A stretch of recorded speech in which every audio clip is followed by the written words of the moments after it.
Age of Sigmar has a lot of factions, and I am making introductory videos for each of them to answer the question, should you play this faction?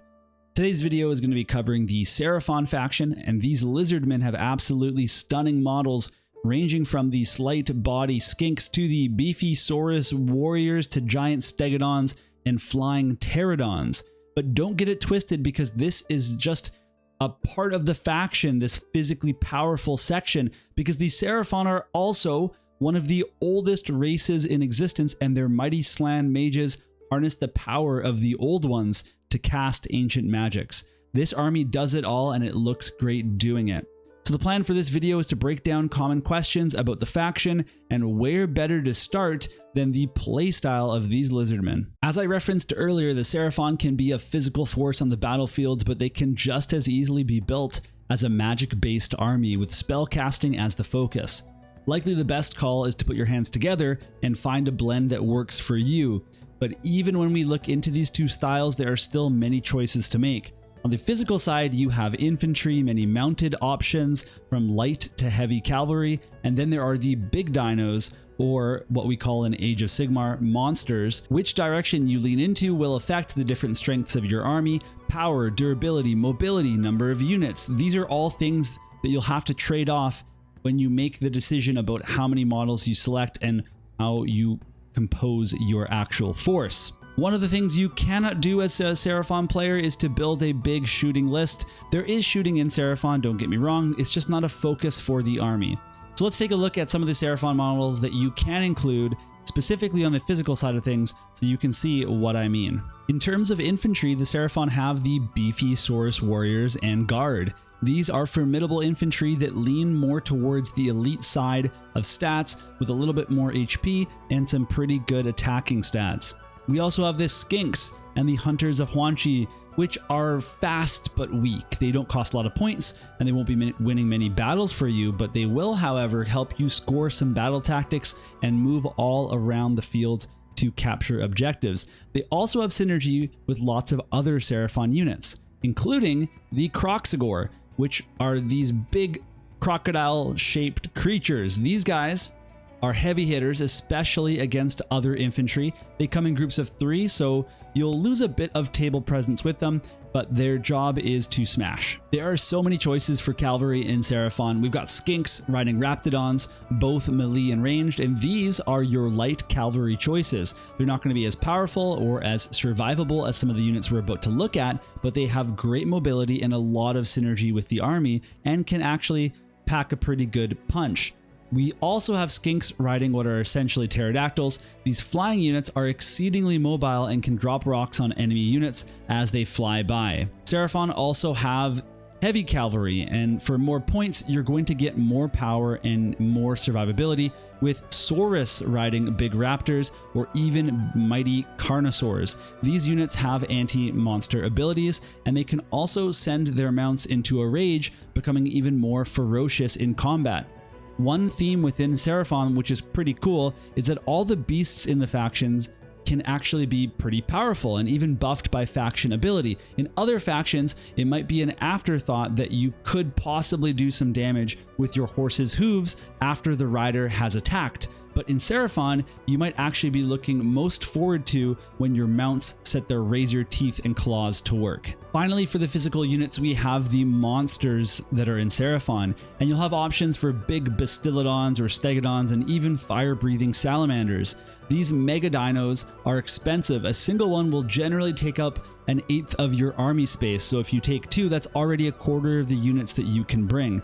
They do have massive payoffs though, with each Stegodon and Bastillodon coming with ranged attacks, big melee attacks, monstrous rampage abilities that can deal even more damage, and a single one of these monsters can make a massive impact on the battlefield, and they often play well with other Seraphon units supporting them. Let's switch over to the magic side of the army and talk a little bit about the potential there.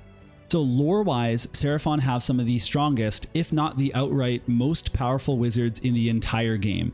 The Seraphon were created by the old ones long before the other races were even formed. So if we go by the lore of the world that was, they kind of created magic and kind of shaped and helped guide other races. The Slann mage priests, which are now called Slann Star Masters, were able to harness the power and the magic of the old ones, and they even had godlike powers. The Slann are far less connected to the old ones in the current age, but they still have incredible magical acumen, and this is represented on the tabletop. So we have multiple types of Slann Star Masters. There's the generic one, but also there's Lord Croak, which is like the mega centerpiece model for the Seraphon. So these wizards have 3 or more casts, so they can cast a ton of spells. They can cast with a bonus to their spell rolls, and they can even use another Seraphon wizard to channel their spells to use them as like a measuring stick. So basically they can reach incredible ranges across the table. They can also counter your enemy's magic from anywhere on the table. They don't have to adhere to the 30-inch rule.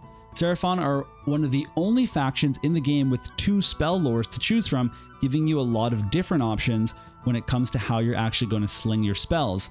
Looking past the spell lores that all Seraphon wizards can access, Lord Croak and the Slann Star Masters also have unique warscroll spells and abilities that make them an elite choice for your army. This comes at the cost, however, as both models are really expensive point-wise, and you're going to have to cut some other stuff if you want to include them in your army. The Slann Star Masters are very popular right now, as they have an ability that lets you summon reinforcement units once some of your soldiers have fallen in battle, and this is an incredibly impactful ability in the frog-like Slann are the masters, but the lizard-like skinks are no slouches. The skinks were created as part of the old one's great plan to be leaders, artisans, planners, and basically to fill a lot of non-combat roles within Seraphon society. And so many skinks actually serve the Slann directly and have gained considerable power in their training as priests, seers, and oracles. There are 3 different skink wizards that you can bring in your army, ranging from a basic foot hero to a floating skink star priest to a skink oracle on Troglodon, riding a vicious monster that can also do some pretty serious damage in melee combat, along with debuffing enemy attacks when it roars. The Skink Starseer is a cheaper wizard that has 2 casts and a unique warscroll spell, and even the Skink Star Priest, only at 110 points, provides a 1-cast wizard with a unique warscroll ability to buff your allies' weapons to be able to do more damage. Let's talk a little bit about faction abilities, because when you build your Seraphon army, you'll pick an ability at the start of every match that will buff one aspect of your army. And so these buffs affect things like casting, movement speed, defense, the damage output of your mounts and your big dinosaurs. And at the start of the 3rd battle round, if you've completed a certain objective, you can actually pick a second ability for the rest of the battle. And so this makes games more complicated for you, because you're not just looking at map objectives and your opponent's positioning and how to score, but also how you can fulfill this faction objective to gain that extra buff down the road. It's a very cool ability. It does require a bit of foresight and some practice. I wouldn't really worry about it too hard if you were a brand new player, because you already have so many things on your hands between learning all of the rules, your army's playstyle, how to navigate a map, to score points, and to assure your victory. But when you start to expand your skill level, it's a really cool way to play the game. There's also battle formations in Seraphon that allow you to lean into some very specific playstyles. So let's talk about each of those so you have an idea of what type of direction your army can take. So we have the Eternal Star Host, which allows you to teleport your units around the battlefield. And now this is called a deep strike, basically putting somebody deep onto the board behind your opponent. It's a very useful ability for getting behind your opponent's screens and attacking their vulnerable heroes or wizards or ranged units. And there are some specific requirements here. You need to bring a wizard, and you have to be close to that wizard, and you also have to succeed on a roll. So it's not an automatic teleport your people around, but the upside is huge. This is not as dependable on paper as some of the other abilities that we're going to look at, but it's an absolute game changer if it's used properly. Shadow Strike Star Host is a very interesting battle formation, as it allows your various Skink units to make extra movements in your shooting phase. And basically this will mess up your opponent's plans, because they've already used a redeploy command in their movement phase, and they can no longer react to whatever movements you make. There are multiple other movement shenanigans in Seraphon, so with this formation, you can actually cover an insane amount of ground. You'll need to lean into skinks to make this formation worthwhile, but the tactical implications are pretty big. There's also the Sunclaw Starhost, which allows your Saurus or Kroxigor units to literally bite your opponents at the end of each turn, dealing some nice damage. And you can pick up to 3 different units to use this ability, so it's very important that you bring lots of Saurus if you want to make the most out of this. And then finally, we have the Thunderquake Starhost, which just gives +2 health to all Seraphon monsters. And it means your big dinos are even bulkier. And if you're leaning into a monster-based army, then you're going to want to consider this battle formation to just make sure they stick around and don't die. These battle formations are all really cool. And a lot of armies have battle formations that are just straight up like, you know, +1 to cast, or, you know, a little buff to your range or something like that. And it's a lot more fun, in my opinion, to have unique battle formations that actually shape the way that your army plays and gives you more things to do in game. When we talk about the model range and the recent updates for Seraphon, they've had quite a few in 2023.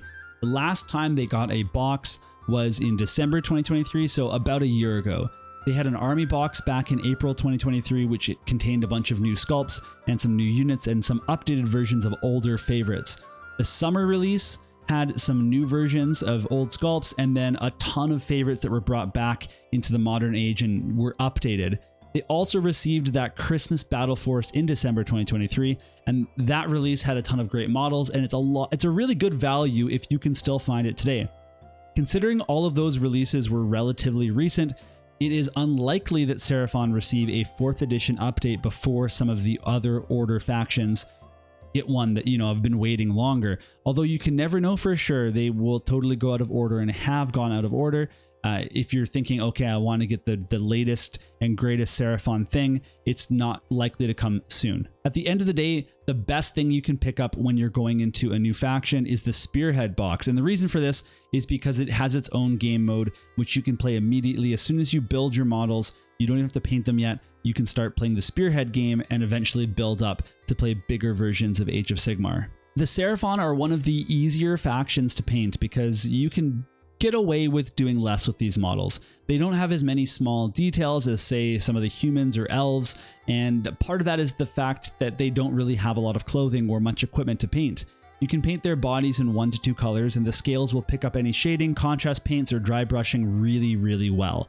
The Seraphon weapons are generally pretty simple, but some models will have more little details like jewelry or metal plates or gold details that you can paint. That all being said, to master painting Seraphon is another story entirely, as the depth on these models is really impressive.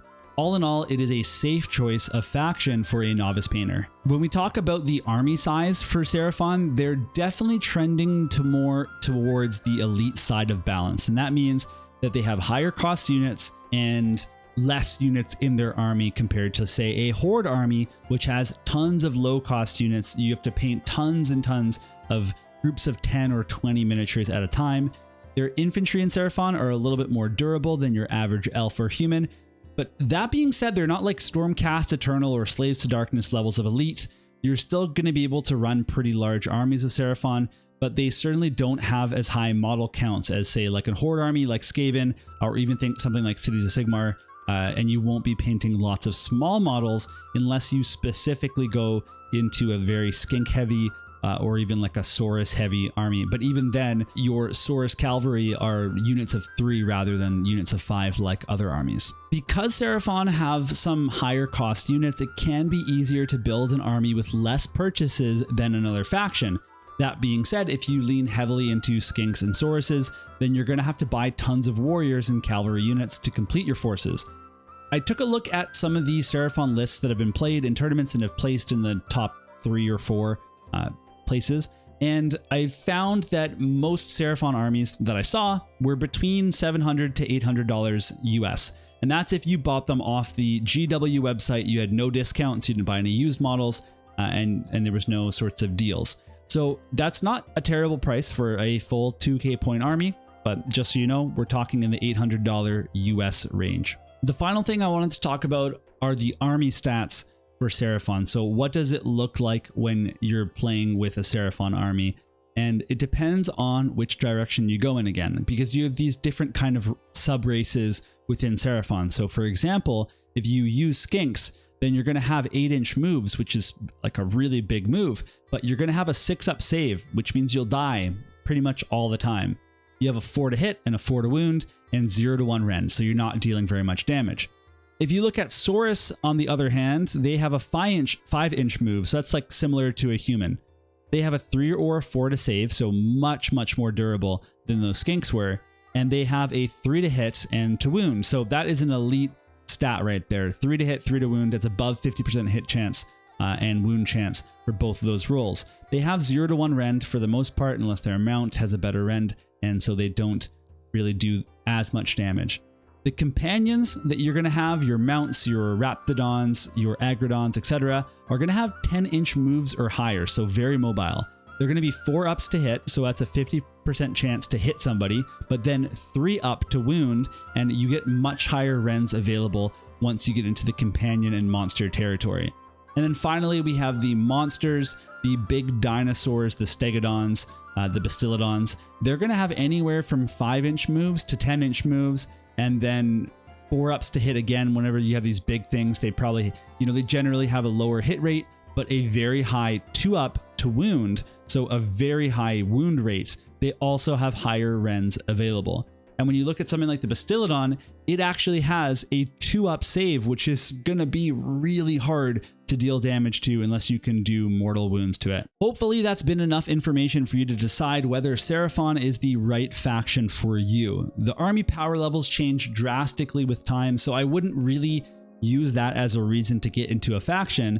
But that being said, Seraphon are a very stable, if not unremarkable, faction currently. They have beautiful miniatures that are great for new players to paint, and it's dinosaurs riding dinosaurs. Enough said.